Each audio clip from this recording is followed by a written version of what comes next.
लिखिए टॉपिक कोलाइडी अवस्थाओं का वर्गीकरण।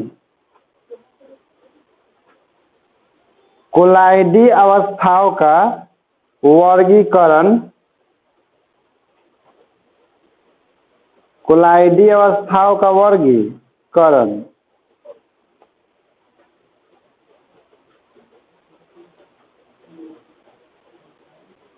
वर्गीकरण दया देकर लिखिए ठोस कोमा द्रव और गैस से संबंधित।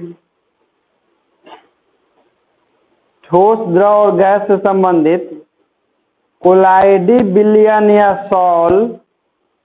कोलाइडी विलयन या सॉल निम्नलिखित 8 प्रकार के होते हैं। कोलाइडी विलयन या सॉल निम्नलिखित 8 प्रकार के होते हैं। 8 प्रकार के होते हैं।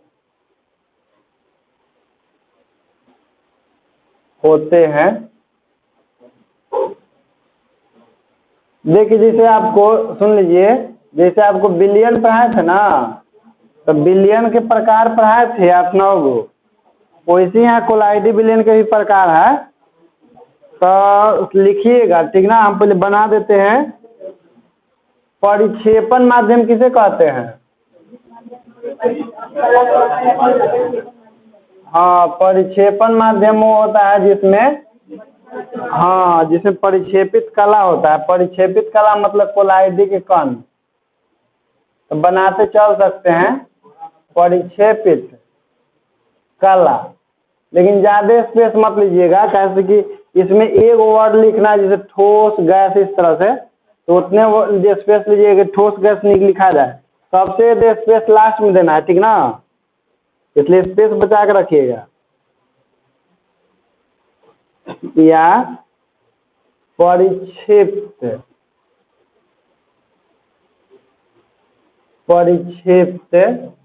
अवस्था।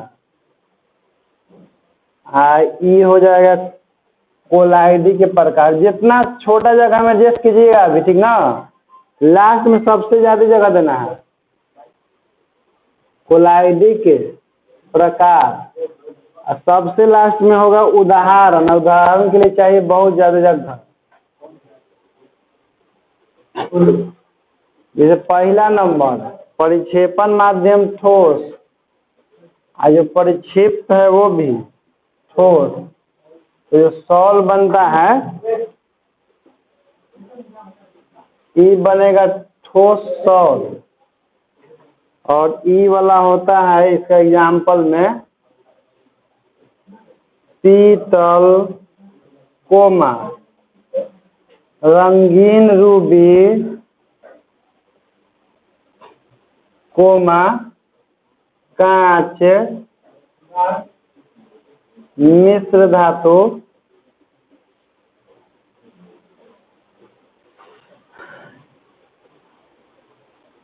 तो समझिएगा हमें कितने स्पेस ज्यादा देना है। सबसे ज्यादा अंतिम स्पेस सबसे ज्यादा देना चाहिए, क्योंकि वही एग्जाम्पल लिखना है।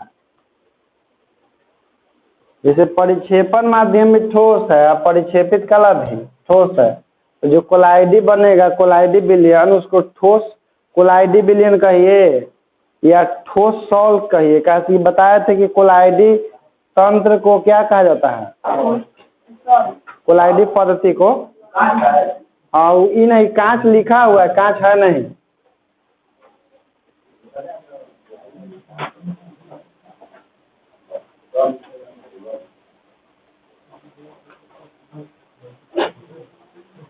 चलिए ऐसे दूसरा नंबर लिखिए, हम बोल के अब लिखाएंगे।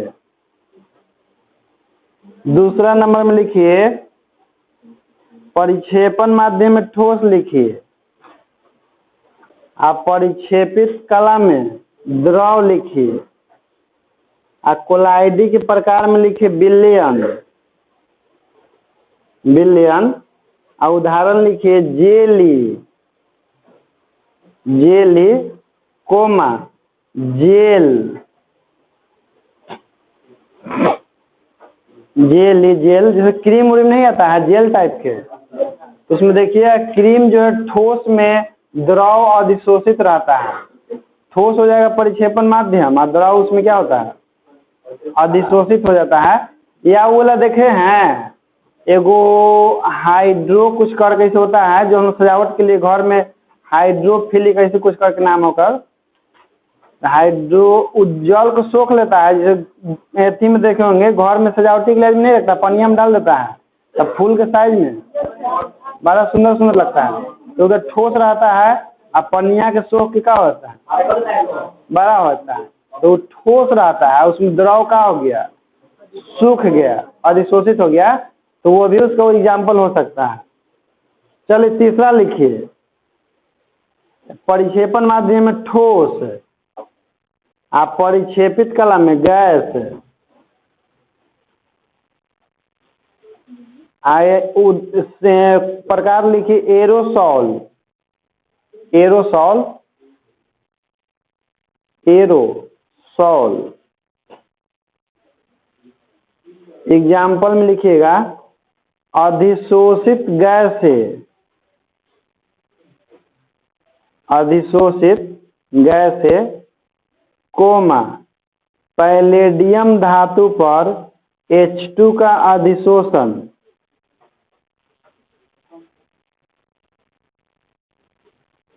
पैलेडियम धातु यानी कि PD, पैलेडियम धातु पर H2 का अधिशोषण, एरोसॉल नहीं देखे हैं देख लीजिएगा कभी कभी सैलून में जाइएगा तो। चौथा लिखिए परिक्षेपण माध्यम लिखिए द्रव और परिक्षेपित कला में लिखिए ठोस,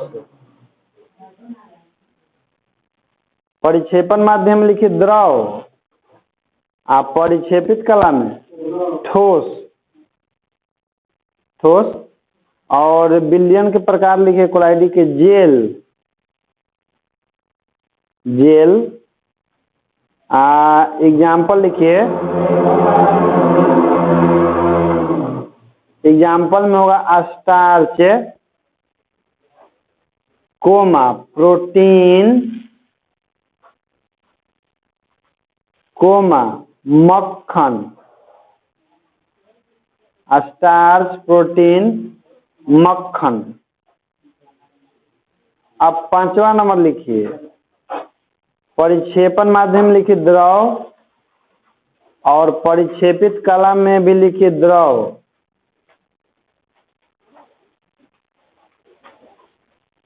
आप प्रकार में लिखिएगा पायस,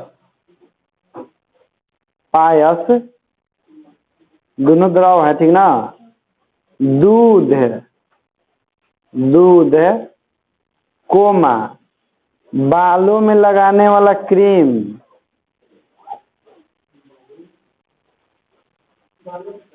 हाँ बालों में लगाने वाला cream, comma medicine oil, medicine oil यानी कि तेल, मेडिसिन ऑयल हो गया। अब छठा नंबर में लिखिएगा परिक्षेपण माध्यम में द्रव और परिक्षेपित कला में लिखिएगा गैस और कोलाइडी के प्रकार में लिखिएगा द्रव एरोसॉल, द्रव एरोसॉल।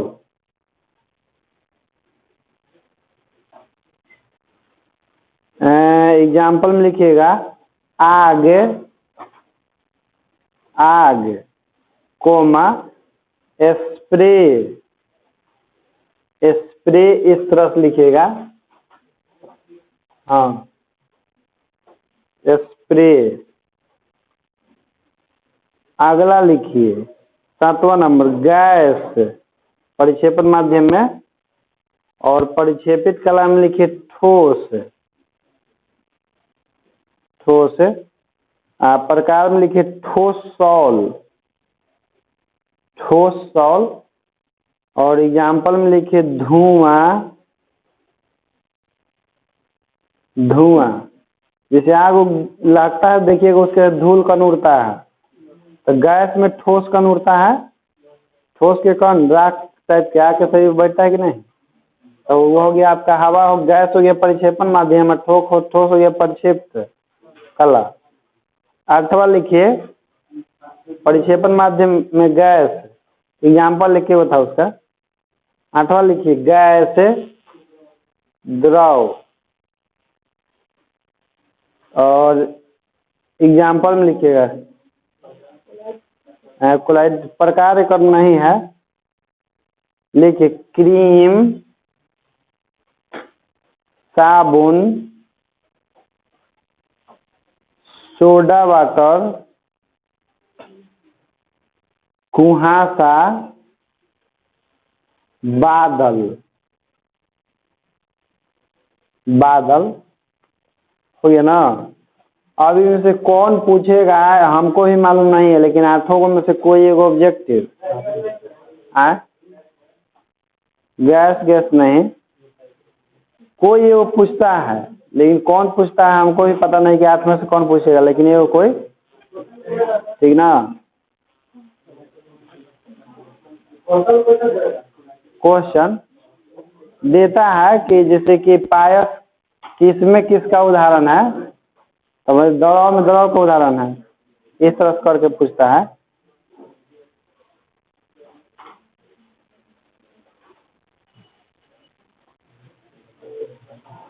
हो गया ना। चलिए अब लिखिए टॉपिक, लिखिए परिक्षेपित प्रावस्था और परिक्षेपण माध्यम के बीच, परिक्षेपित प्रावस्था और परिक्षेपण माध्यम के बीच अन्योन्य क्रिया की प्रकृति के आधार पर परिक्षेपित प्रावस्था और परिक्षेपण माध्यम के बीच अन्योन्य क्रिया के आधार पर, अन्योन्य क्रिया के आधार पर कोलाइडी पदार्थों को दो वर्गों में बांटा गया है। कोलाइडी पदार्थों को दो वर्गों में बांटा गया है, दो वर्गों में बांटा गया है, बांटा गया है, बांटा गया लिख लिए। इसमें भी लगा लीजिएगा, दोनों बड़ा इंपॉर्टेंट है एग्जाम की दृष्टि से। द्रव विरोधी या लायोफोबिक,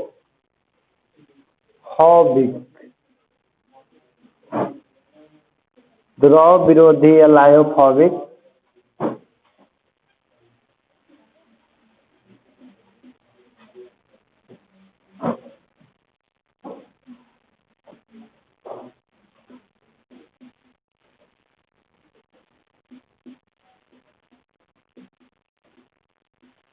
द्रव विरोधी या लायोफोबिक कोलाइड। अब दूसरा नंबर होता है द्रव स्नेही। स्नेही मतलब कि उस किससे स्नेह करने वाला, उससे जुड़ने वाला। विरोधी मतलब विरोध करने वाला, इसको बोलते हैं हम लोग लायोफिलिक। अंग्रेजी है उसका, ठीक ना वाला, कि लायोफिलिक का लायोफोबिक, लेकिन पूछता ऐसी है लायोफोबिक का लायोफिलिक ही करते हैं।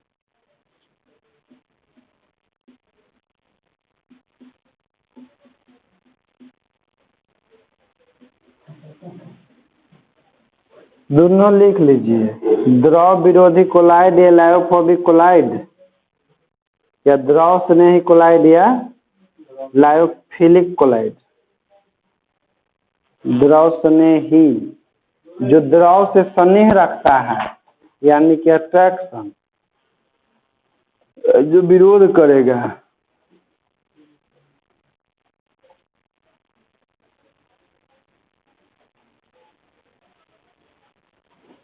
तो पहला लिख के रह दीजिएगा। द्रव विरोधी कोलाइड।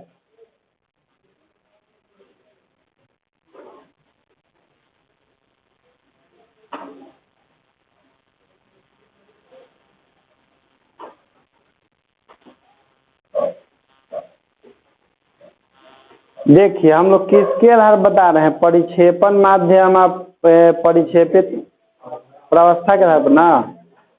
तो यदि दोनों के बीच में यानी कि परिक्षेपण माध्यम और प्रक्षेपित प्रावस्था के बीच में बहुत कम स्नेह होता है, बहुत कम स्नेह मतलब कि दोनों के बीच में बहुत कम आकर्षण होता है, या ये भी बोल सकते हैं कि दोनों के बीच में बहुत अधिक प्रतिकर्षण होता है। तो इस प्रकार के कोलाइडी विलयन को हम लोग द्रव विरोधी कोलाइड कहते हैं। दोनों के बीच में कम स्नेह होता है, कम स्नेह मतलब कि बहुत ज्यादा क्या होगा, प्रतिकर्षण होगा, विरोध होगा, तो उसको हम लोग कहते हैं द्रव स्नेह। या दोनों के बीच में यदि बहुत ज्यादा आकर्षण होता है यानी कि बहुत अधिक स्नेह होता है तो उसको कहते हैं द्रव स्नेह। एग्जाम में पक्का दोनों में अंतर पूछता है कि दोनों में अंतर बता इस चैप्टर से। चलिए लिखिए तो, यदि परिक्षेपण माध्यम के लिए, यदि परिक्षेपण माध्यम के लिए परिक्षेपित कला को, यदि परिक्षेपण माध्यम के लिए परिक्षेपित कला को बहुत ही कम आकर्षण हो, बहुत ही कम आकर्षण हो, कम आकर्षण हो, तो ऐसे कोलाइडी विलयन को, तो ऐसे कोलाइडी विलयन को द्रव विरोधी कोलाइड कहते हैं। तो ऐसे कोलाइडी विलयन को द्रव विरोधी कोलाइड कहते हैं, द्रव विरोधी कोलाइड कहते हैं। एगो दूसरे शब्दों में लिखिएगा इसका, कम आकर्षण है यानी कि बहुत ज्यादा प्रतिकर्षण होगा। लिखिए वैसा कोलाइडी विलयन जिसमें परिक्षेपण माध्यम तथा परिक्षेपित कला के बीच, वैसा कोलाइडी विलयन जिसमें परिक्षेपण माध्यम तथा परिक्षेपित कला के बीच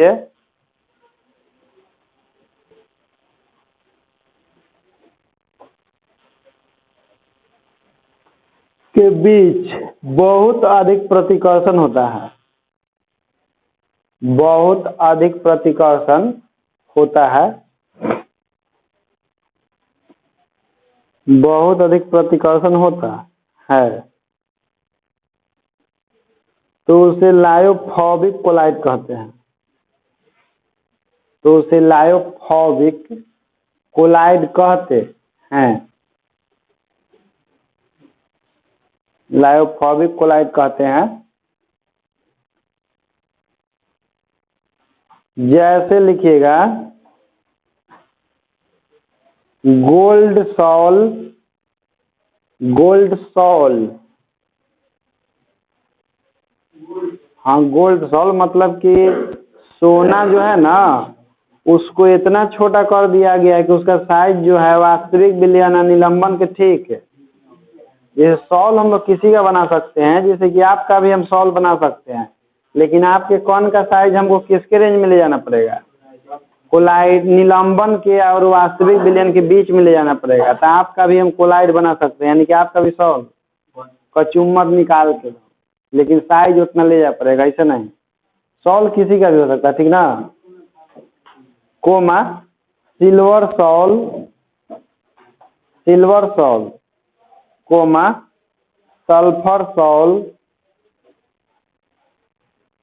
coma arsenic sol, arsenic sulphur sol लिखिएगा, सल्फर सॉल के बाद arsenic sulphur sol, comma ferric hydra oxide sol, ferric hydra oxide sol, ferric hydra oxide sol इत्यादि इत्यादि द्रव विरोधी कोलाइड है।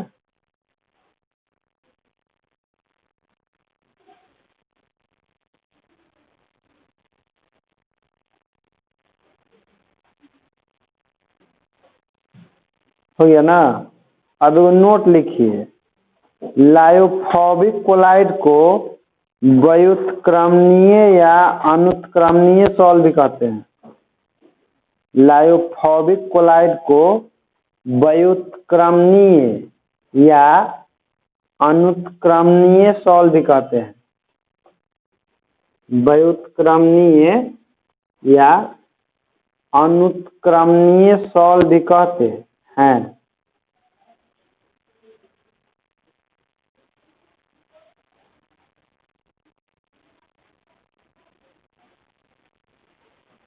हो गया ना।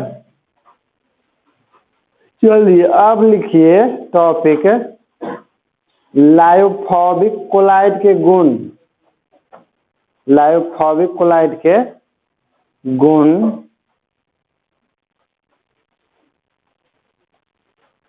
लायोफोबिक कोलाइड के गुण लिखिए। पहला नंबर, लायोफोबिक कोलाइड का निर्माण आसानी से नहीं होता है। लायोफोबिक कोलाइड का निर्माण आसानी से नहीं होता है। आसानी से नहीं होता है क्योंकि कण एवं माध्यम के बीच कोई खास आकर्षण नहीं होता है। क्योंकि कण एवं माध्यम के बीच कोई खास आकर्षण नहीं होता है।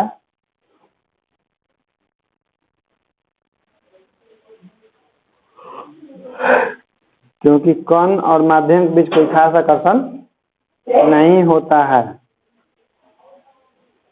दूसरा लिखिए, यह व्युत्क्रमणीय कोलाइड है जो अस्थायी होता है।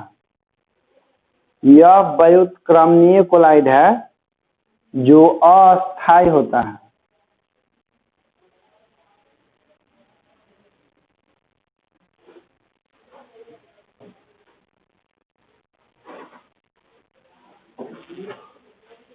तीसरा लिखिए, इस कोलाइड में विद्युत धारा प्रवाहित करने पर विद्युत धारा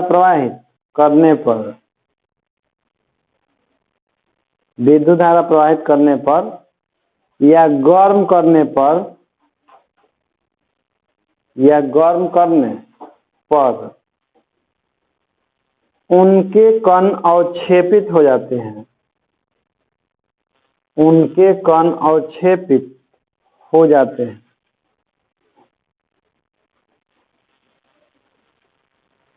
चलिए ये तो हो गया पहला, क्योंकि इसमें प्रतिकर्षण होते रहता है ना। तो प्रतिकर्षण है तो दूर भागने काम करेगा। अब विद्युत धारा प्रवाहित करेंगे तो उसमें से क्या हो जाएगा, वो अलग हो जाएगा, जाके पेंदी में सब बढ़ जाएगा। इसी कारण से इसको अस्थायी कोलाइड के नाम से भी जाना जाता है। या व्युत्क्रमणीय, देखिए उल्टा दिशा में चलेगा, जैसे बनाएंगे वैसे फिर अलग भी हो सकता है। अब लिखिए, द्रव स्नेही कोलाइड या विलायक स्नेही कोलाइड। दूसरा नंबर, द्रव स्नेही कोलाइड या विलायक स्नेही कोलाइड। द्रव स्नेही कोलाइड या विलायक स्नेही कोलाइड।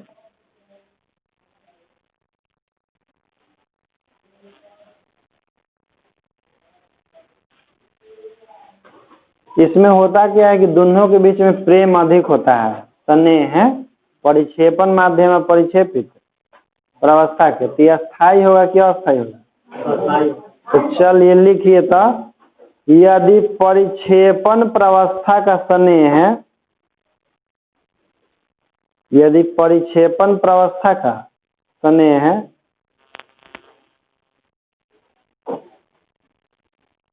परिक्षेपण प्रावस्था का स्नेह परिक्षेपण माध्यम के लिए बहुत अधिक हो, परिक्षेपण माध्यम के लिए बहुत अधिक होता है,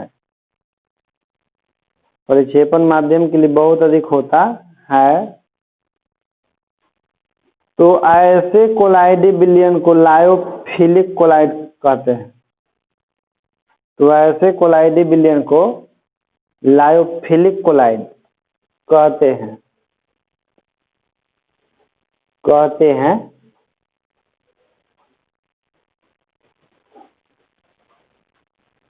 जैसे में लिखिएगा जिलेटिन कोमा गोंद कोमा स्टार्च, जिलेटिन गोंद स्टार्च प्रोटीन रबर इत्यादि लायोफिलिक कोलाइड है। लायोफिलिक कोलाइड है।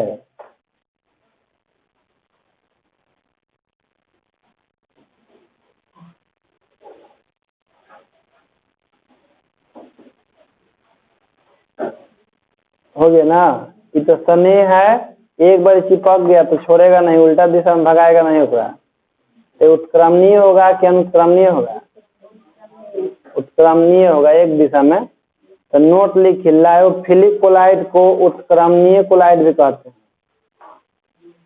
लायोफिलिक कोलाइड को उत्क्रमणीय कोलाइड भी कहते हैं।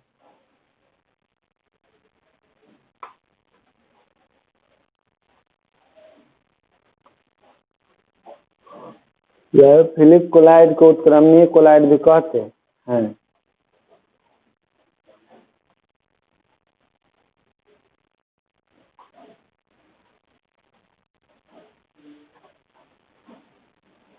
चलिए हो गया। अब लिखिए गुण इसका, लायोफिलिक कोलाइड के गुण।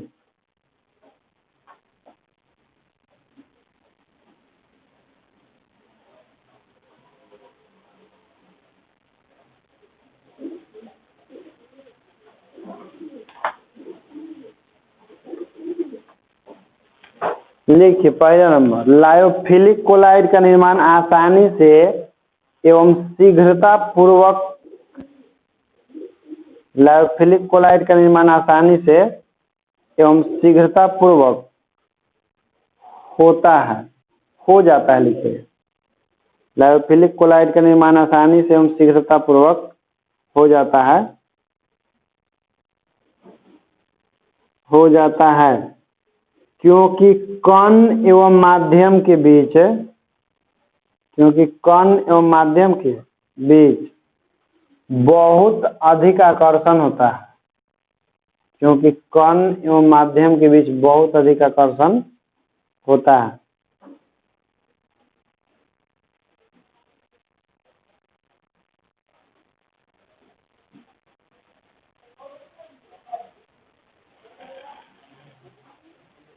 दूसरा लिखिए,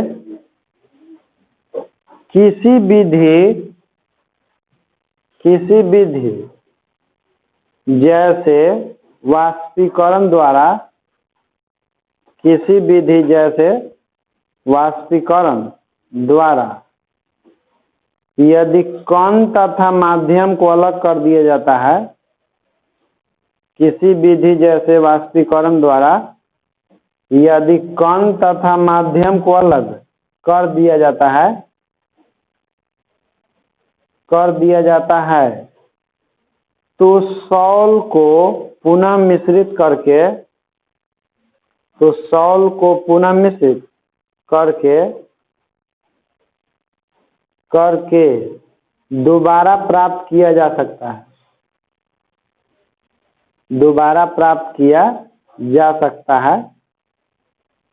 इसी कारण इस सॉल को उत्क्रमणीय सॉल कहते हैं। इसी कारण इस सॉल को उत्क्रमणीय सॉल कहते हैं।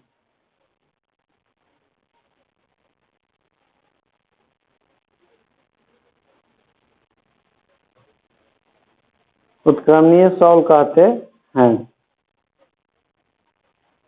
यदि इसको अलग भी कर देते हैं किसी विधि द्वारा, तो फिर मिलाएंगे तो दोबारा क्या हो जाएगा, बन जाएगा। वो प्रकृति पर निर्भर करता है, पदार्थ के प्रकृति पर, कि कौन द्रव विरोधी बनेगा, कौन द्रव नहीं बनेगा। वो हम लोग की इच्छा के अनुसार नहीं होता है, द्रव के प्रकृति के अनुसार होता है। तीसरा लिखिए था, इस तरह के सॉल आसानी से स्कंदित नहीं होते हैं।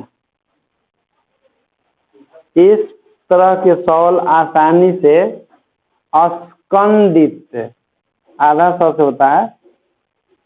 इस तरह के सॉल आसानी से स्कंदित नहीं होते हैं,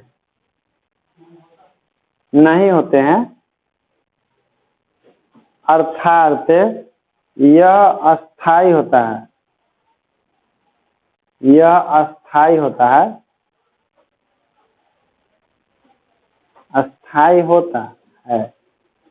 देखिए स्कंदन का मतलब होता है ना कि पेंदी में बैठ जाएगा धीरे धीरे, कुछ समय के बाद अपने आप पेंदी में बैठ जाता है, तब बैठने को स्कंदन कहते हैं। हम कह रहे हैं कि इसका स्कंदन यानी कि एक बार मिला दिए तो स्कंदन नहीं होगा। कैसे कीचड़ में होता है, कीचड़ बढ़ जाता है, तो उस तरह से ऐसा इसमें नहीं होता है। बना दिए तो स्थायी रहेगा, बना रहेगा। अब लिखिए लायोफोबिक और लायोफिलिक में अंतर। लायोफोबिक और लायोफिलिक में अंतर।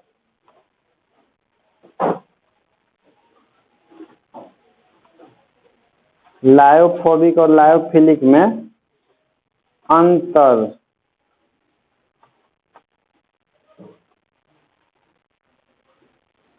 एक तरफ लिखिएगा लायोफिलिक सॉल और दूसरा तरफ लिखिएगा लायोफोबिक सॉल।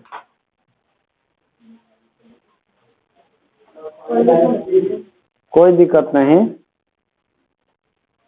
लायोफिलिक सॉल एक तरफ और एक तरफ लायोफोबिक सॉल।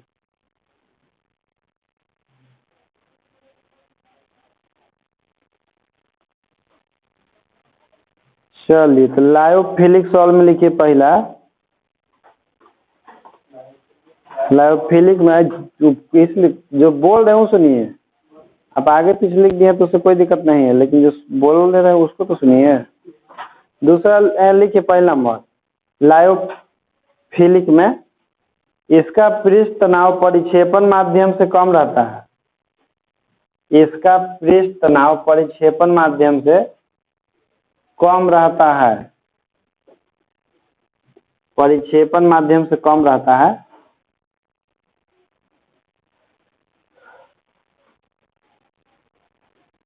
अब लिखिए लायोफोबिक सॉल में इसका पृष्ठ तनाव परिक्षेपण माध्यम के लगभग बराबर होता है।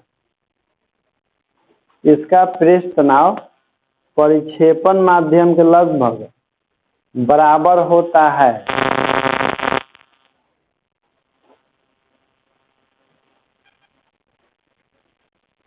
अब लिखिए लायोफिलिक सॉल में अल्ट्रा माइक्रोस्कोप से इनके कण, अल्ट्रा माइक्रोस्कोप से इनके कण स्पष्ट दिखाई नहीं देते हैं, स्पष्ट दिखाई नहीं देते हैं, स्पष्ट दिखाई नहीं देते हैं। उधर लिखिएगा लायोफोबिक सॉल में अल्ट्रा माइक्रोस्कोप से इनके कण स्पष्ट दिखाई देते हैं। अल्ट्रा माइक्रोस्कोप से इनके कण स्पष्ट दिखाई देते हैं।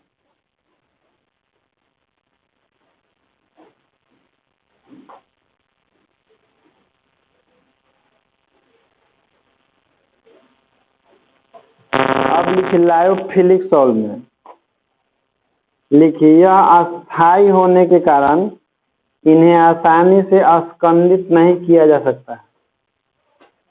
यह अस्थायी होने के कारण इन्हें आसानी से स्कंदित नहीं किया जा सकता,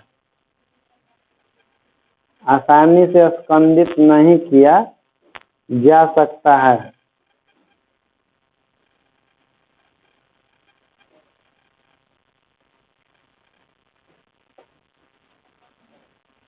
उधर लिखिए लायोफोबिक में यह वैद्युत अपघटन द्वारा आसानी से स्कंदित हो जाते हैं। यह वैद्युत अपघटन द्वारा आसानी से स्कंदित हो जाते हैं,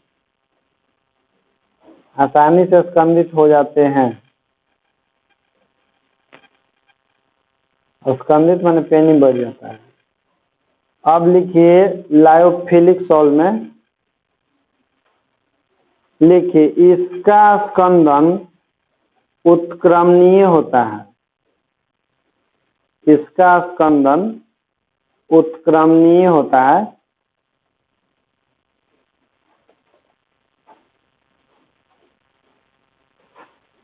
अब लायोफोबिक में लिखिए इसका स्कंदन अनुत्क्रमणीय होता है। अनुत्क्रमणीय होता है।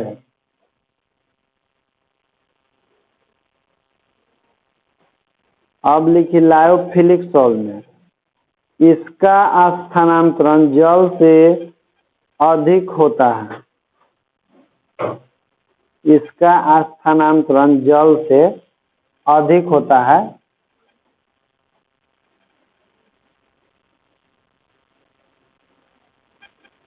अब लायोफोबिक में लिखिए इसका स्थानांतरण जल के बराबर होता है।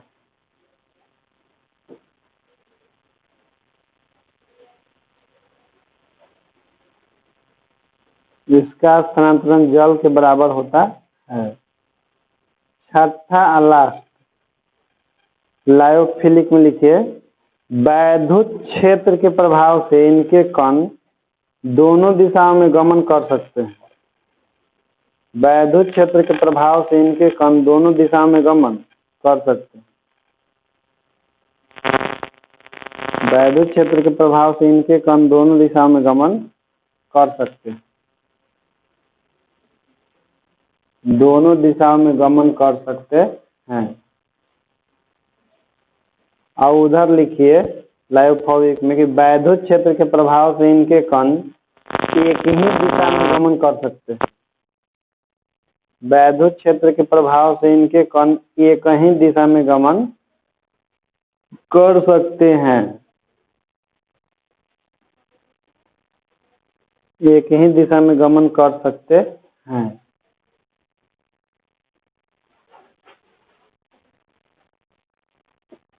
चलिए बताइए कि जिस लायोफिलिक में जो कण है दोनों दिशा में गमन कर रहा है विद्युत क्षेत्र के, यानी कि विद्युत क्षेत्र की दिशा में भी है विद्युत क्षेत्र के, तो उसमें केवल धन आवेश होगा कि केवल ऋण आवेश होगा कि दोनों होगा?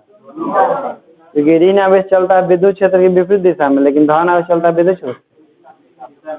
और उसमें जो लायोफोबिक में वो एक ही दिशा में चलता है, यानी या तो केवल धनावेशित होता है या तो जब धनावेशित होगा तो विद्युत क्षेत्र केवल दिशा में चलेगा, ऋण आवेशित होगा तो विद्युत क्षेत्र विपरीत दिशा में चलेगा। इसको पक्का याद रखिएगा। देखिए जैसे ये चैप्टर जो पढ़ा है ना, एक में वो अधिशोषण और शोषण में अंतर लिखा है, फिर रासायनिक अधिशोषण भौतिक अधिशोषण में अंतर लिखा है, ई वाला लिखा है। ये सब एग्जाम में से कोई एगो पक्का अंतर पूछता है। यदि 3 नंबर में पूछेगा अधिशोषण और शोषण ला, तो ई वाला 5 नंबर में पक्का, या तो रासायनिक का भौतिक में पूछे या तो लायोफिलिक का लायो, लेकिन 5 नंबर में रखल है दोनों में से कोई दम एगो पक्का, इसलिए दोनों को इग्नोर नहीं करना।